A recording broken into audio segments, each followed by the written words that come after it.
ស្នេហាលើលោកនេះជាអ្វីទៅហេតុអ្វីត្រូវតម្រូវឲ្យបែកទេវតាចៅមកម្ដេចលោកបិទភ្នែ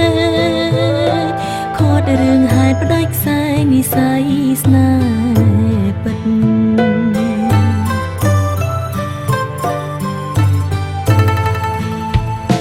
ធ្លាប់ស្រមៃផ្សងគេងកាយខ្នើយមួយរួមបងហែលឆ្លងវិលវត្តសង្សាររួមគ្នា